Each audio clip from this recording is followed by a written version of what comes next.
Stay on him, and Evelino is there to help you. But if you don't want to help yourself, you're only gonna result in shit. Roger Miller. No, no, yeah. Counter the chip. Ah! Jan Sommer got there first. Holy shit, what a pass. Hugo Sanchez! What the fuck was that pass? Roger Miller! Holy fuck. Replay that pass. No one saw it coming. Everyone in green desperate trying to block the Mexican out. You can't. He been through the drug cartels. He ain't scared of your German fucking heritage. He puts it in and does the ego. Xhaka. Oh my god! Yeah, it's no joke now. It happened for real. The pass that Roger Miller did might have been amazing. But this Xhaka chip. Wow. Max Cruz got it in the end of the volley. But that chip pass from Xhaka, only the genius of football. About Granit Xhaka, because I backed him. We're gonna go counter-attack. I can't believe that I'm actually saying this. I'm gonna take a team full of 90 rated players against Borussia Mönchengladbach, and I'm gonna play counter-attack.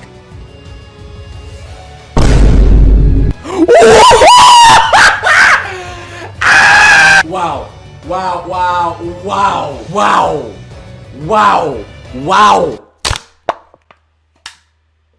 That was 3 fingers as well. That was a Trivela. That was a Trivela shot as well. It's really unfair. It's really unfair.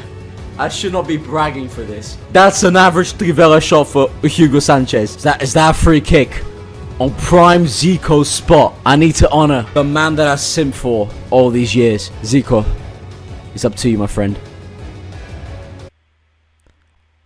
We can finish the game here. Chip finds Miller, and Miller finds the net.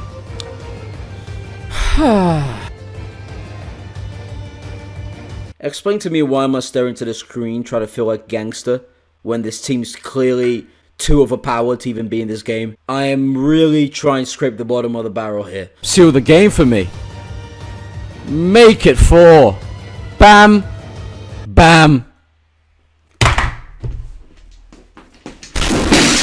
Finalists we are. Classic 11 make it to the Super League final. Is it the Super League? It's the Super League. Fuck you. The one that steals the highlights and the limelights and the headlights in every single FIFA 15 save that I seem to do is the one and only Czech Republic. Boys, or should I say old men, I want to see primetime ball today. No slopping around. I know you boys love your retirement home and your oatmeal. Not today, you're not. Today you sweat for the fucking badge. You sweat for the shirt. And you sweat for me because I don't want to watch that rewind. Okay, with all said and done, let's fucking do this.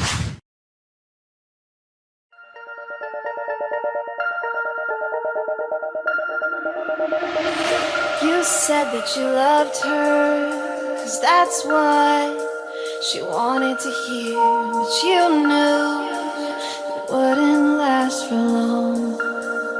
Not long enough at all.